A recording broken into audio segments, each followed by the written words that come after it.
Vamos falar sobre Israel e a Igreja do Senhor. Teria Deus um plano para Israel e outro para a Igreja? Será que é isso mesmo? Ou seria um dos grandes erros da doutrina pré-tribulacionista? Vamos olhar à luz das Escrituras.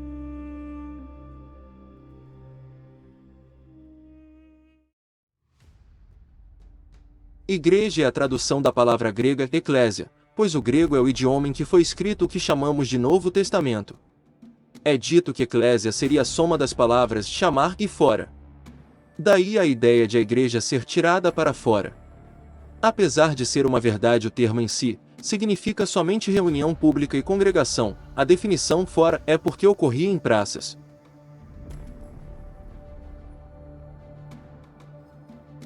Mesmo estando correta a teologia criada da palavra eclésia, isso criou uma outra doutrina equivocada. É certo que o Novo Testamento manteve o conceito de eclésia como congregação, reunião ou até assembleia.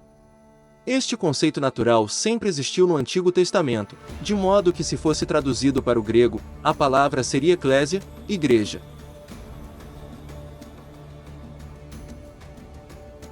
O objetivo aqui é mostrar que a palavra reunião foi empoderada para designar uma classe de pessoa que só surge após a vinda de Jesus. Assim, colocaram servos fiéis a Deus como Abraão, Daniel, Moisés e outros, numa outra classe, que não seria igreja, pois Deus teria outros planos com Israel. Criou-se a teologia da substituição. Os gentios da fé substituem os das promessas feitas aos hebreus, de modo que só no final dos tempos, Deus se voltará para Israel. Sendo um equívoco essa ideia, a noiva de Cristo é toda a descendência fiel ao Deus de Abraão, avançando tempos e eras e abraçando os gentios.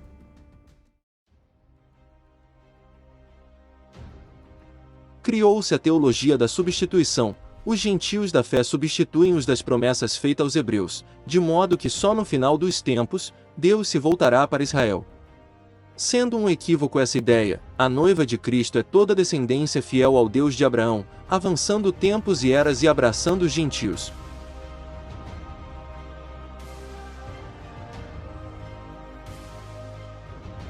Lemos em Atos 7 verso 37 que Moisés estava na congregação no deserto. Ali, apesar da palavra grega ser eclésia, não se traduziu por igreja do deserto por causa do sistema teológico e pelo texto estar em hebraico, a língua do antigo pacto. Mas o sentido está certo. Tinha eclésia naquele tempo, como temos em Salmos 22 verso 22 onde diz que Davi proclamará ao Senhor aos irmãos na congregação, ou assembleia. Na primeira carta aos Coríntios 10 diz que os antepassados de Israel, em Moisés, estiveram debaixo da nuvem e foram batizados no mar, pois se alimentaram de um mesmo alimento espiritual que é Cristo. Deus não se agradou da maioria, e por isso seus corpos caíram no deserto. Contudo, houve uma minoria fiel a Deus que se alimentou de Cristo. Na primeira epístola de Pedro capítulo 1 verso 10 e 11, diz que o Espírito estava nos profetas quando predisseram os sofrimentos de Cristo e as glórias que viriam. O verso 12 diz que o Evangelho foi anunciado por meio dos profetas do Antigo Testamento. Por isso, há uma só fé e um só batismo. Se em Moisés foram batizados e se Moisés foi profeta, eles estavam em Cristo.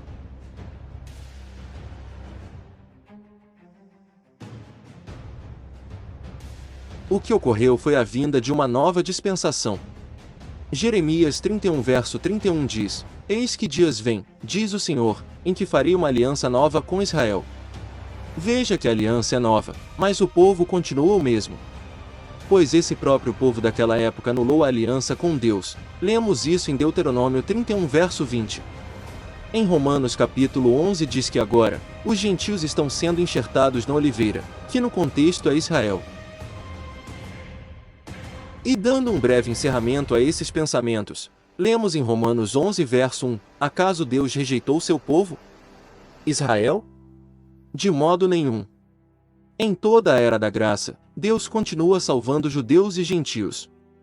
Ambos estão representados nos dois pães com fermento no dia de Pentecoste, como diz em Levítico 23 verso 16 e 17. Em Gálatas capítulo 3 verso 29 diz: Se sois de Cristo, sois descendência de Abraão, Deus trabalha com um único povo, a sua noiva, que não está dividido em dois grupos.